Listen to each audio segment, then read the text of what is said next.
Kama hii ni mara yako ya kwanza unatembelea ukurasa wetu huu wa YouTube, tafadhali ndugu mwanamichezo, bonyeza maneno yaliyoandikwa subscribe chini ya video hii ili uwe wa kwanza kupata habari zote za michezo na burudani muda wote tunapoziweka ndani ya mtandao huu wa YouTube. Na habari kubwa hii leo inahusiana na klabu ya soka ya Young African Sports Club maarufu kama Yanga, na kutamatika kwa mchezo wa pili baina ya klabu hiyo ya Yanga na Wilete FC kutokea nchini Angola. Utakuwa unakumbuka ndugu mwanamichezo kwamba klabu ya soka ya Yanga ilifanikiwa kushinda magoli 3 dhidi ya Wilete FC kwenye mchezo wa awali ambao ulifanyika nchini Angola. Na hii leo klabu ya soka ya Yanga iliwakaribisha Wilete FC kwenye dimba la Benjamin Mkapa, mahala ambapo huwa hatokaji mtu salama.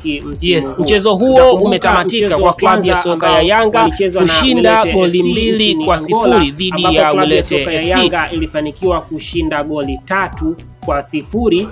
Azizi Andambwile alihusika kwa kushinda goli 1. Lakini pia mchezo ambao Yanga walicheza na Pamba Jiji, Azizi Andambwile alishinda goli 1 kati ya magoli 3 ambayo Yanga ilifanikiwa kuyapata. Na hii leo ameendelea kuonyesha kile ambacho amekuwa akikifanya kwenye michezo ya awali.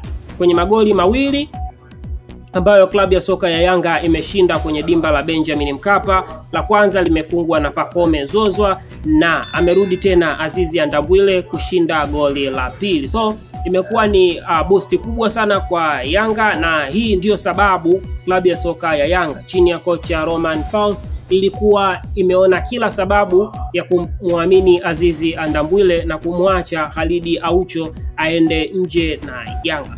Ni yapi maoni yako juu ya mchezo wa leo? Unahisi klabu ya soka ya Yanga ilicheza kama ulivyokuwa unadhania itacheza? Tuandikie kwenye comment section. Na unampa asilimia ngapi kocha kwa kikosi na aina ambayo klabu ya soka ya Yanga imekuwa ikicheza? Najua mpira wake umekuwa wa tofauti kidogo. Unamuelewa kocha kwa asilimia ngapi? Tuwekee asilimia kwenye comment section. Lakini kama kweli wewe ni mwana michezo, mwana Yanga, mwana Tanzania, usisahau kusubscribe kwenye channel hii ili uendelee kupata habari hizi na nyingine nyingi kuhusiana na timu zetu pendwa.